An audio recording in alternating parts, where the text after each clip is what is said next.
Matthieu, chapitre 6. Gardez-vous bien de faire des dons devant les hommes pour qu'ils vous regardent. Sinon, vous n'aurez pas de récompense auprès de votre Père céleste. Donc, lorsque tu fais un don à quelqu'un, ne sonne pas de la trompette devant toi, comme le font les hypocrites dans les synagogues et dans les rues afin de recevoir la gloire qui vient des hommes. Je vous le dis en vérité, ils ont leur récompense. Mais toi, quand tu fais un don, que ta main gauche ne sache pas ce que fait ta droite, afin que ton don se fasse en secret. Et ton Père, qui voit dans le secret, te le rendra, lui-même ouvertement. Lorsque tu pries, ne sois pas comme les hypocrites. Ils aiment prier debout dans les synagogues et au coin des rues pour être vus des hommes. Je vous le dis en vérité, ils ont leur récompense. Mais toi, quand tu pries, entre dans ta chambre, ferme ta porte et prie ton Père qui est là dans le lieu secret. Et ton Père, qui voit dans le secret, te le rendra ouvertement. En priant, ne multipliez pas les paroles comme les membres des autres peuples. Ils s'imaginent en effet qu'à force de paroles ils seront exaucés. Ne les imitez pas, car votre Père sait de quoi vous avez besoin avant que vous le lui demandiez. Voici donc comment vous devez prier. Notre Père céleste, que la sainteté de ton nom soit respectée, que ton règne vienne, que ta volonté soit faite sur la terre comme au ciel. Donne-nous aujourd'hui notre pain quotidien. Pardonne-nous nos offenses, comme nous aussi nous pardonnons à ceux qui nous ont offensés. Ne nous expose pas à la tentation, mais délivre-nous du mal. Car c'est à toi qu'appartiennent, dans tous les siècles, le règne, la puissance et la gloire. Amen. Si vous pardonnez aux hommes leurs fautes, votre Père céleste vous pardonnera aussi. Mais si vous ne pardonnez pas aux hommes, votre Père ne vous pardonnera pas non plus vos fautes. Lorsque vous jeûnez, ne prenez pas un air triste comme les hypocrites. En effet, ils présentent un visage tout défait pour montrer aux hommes qu'ils jeûnent. Je vous le dis en vérité, ils ont leur récompense.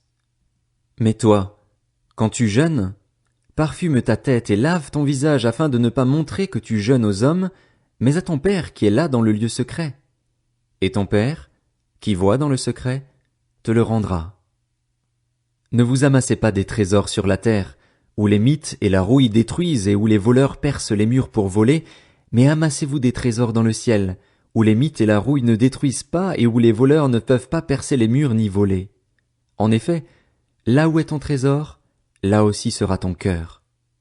L'œil est la lampe du corps. Si ton œil est en bon état, tout ton corps sera éclairé. Mais si ton œil est en mauvais état, tout ton corps sera dans les ténèbres.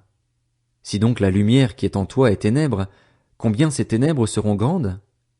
Personne ne peut servir deux maîtres, car ou il détestera le premier et aimera le second, ou il s'attachera au premier et méprisera le second. Vous ne pouvez pas servir Dieu et l'argent. C'est pourquoi je vous dis, ne vous inquiétez pas de ce que vous mangerez et boirez pour vivre, ni de ce dont vous habillerez votre corps. La vie n'est-elle pas plus que la nourriture et le corps plus que le vêtement? Regardez les oiseaux du ciel. Ils ne sèment pas et ne moissonnent pas. Ils n'amassent rien dans des greniers. Et votre Père céleste les nourrit. Ne valez-vous pas beaucoup plus qu'eux? Qui de vous, par ses inquiétudes, peut ajouter un instant à la durée de sa vie? Et pourquoi vous inquiéter au sujet du vêtement? Étudiez comment poussent les plus belles fleurs des champs. Elles ne travaillent pas et ne tissent pas. Cependant, je vous dis que Salomon lui-même, dans toute sa gloire, n'a pas eu d'aussi belle tenue que l'une d'elles.